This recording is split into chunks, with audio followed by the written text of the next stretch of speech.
This is the big talking point from Suzuki's launches at the Auto Expo. It is the new e-Access, Suzuki's first electric scooter in India, and it has nothing to do with the e-Bergman that has been testing overseas for many years. This is a new platform. Let's start with the way it looks. The design is a lot more stretched out and pointy than the regular Access. You can see the nose comes down quite sharp out here. We've got this LED DRL up front. The headlamp is also a little sleeker than the updated Access, which we'll show you after we finish with this scooter. Over at the side, the elongated theme continues. This panel is a lot longer than the Access, and it sort of flares out on the edge over here as well. Moving to the rear, this is definitely more interesting looking than the regular Access, and I see a bit of Hero Vida and how that brake lamp is executed, but the indicators flaring out into the body panels is a nice touch. Now, unlike the Honda Activa Electric, the Activa E, this actually has a bit of boot space. Suzuki hasn't told us how much boot space there is in there.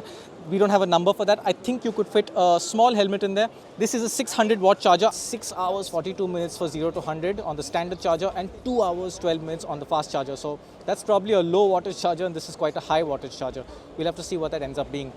Before I show you the specifications, this is the TFT dash. It's, I think, a 4.2 inch display, and somehow all the scooters, the small motorcycles nowadays are coming out with 4.2 inch displays. So this is quite familiar nowadays.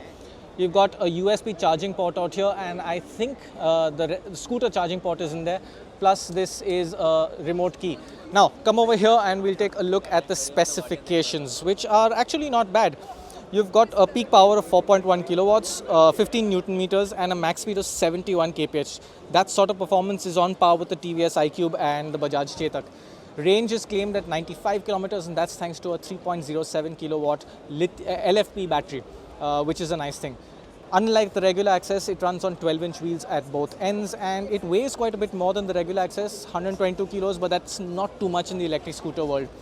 Well, that is what the e-Access is about. Suzuki has not given us prices as of yet. I think the scooter will go on sale in 2 to 3 months' time. We'll see what it's like. But this is the second Japanese electric scooter in India. Do you think Suzuki's done a better job than Honda, or have one of them missed out compared to the other one? Let us know in the comment section below. But before you go away, we're now going to go check out the regular Access. While the e-Access is definitely the big talking point at Suzuki's pavilion this year at the Auto Expo, there's also the new Access. This is their best-selling product, and they have updated it. Now, if you come over closer, let's start with the specifications. The engine is pretty much the same. It's a 124cc motor. Power torque figure is very similar. Suzuki does tell us that they have removed 1.4% more mileage out of this engine, and that it's also a little more fuel efficient. But otherwise, your fundamentals like a 12-inch front wheel, 10-inch rear wheel, the rest remains the same. We're also told that the fuel tank capacity has gone up slightly, so it will cover more distance on fuel. I think the old tank was 5 liters. Now, let's talk around the exact scooter. It's got a slightly revised headlamp. It's not as tall as it used to be, a little sleeker. The front apron, more or less the same as before, and I think the same goes for the side profile. There's not a lot very different over here, very familiar, but the rear section, that has seen some changes. It's different.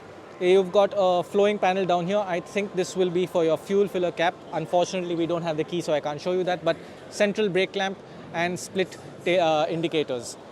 Over at the front, like I said, there's no key, so I can't show you the display, but you've got the typical key slot out there with the lock on top of it. This looks like a starter button out here, and you have a USB charging port up front as well. Now, the e-Access has not yet been launched. The e-Access will go on sale in, I think, 2 to 3 months' time. Suzuki has given us a price for this product. It's just under 90,000 rupees, and I believe it will be reaching customers very soon.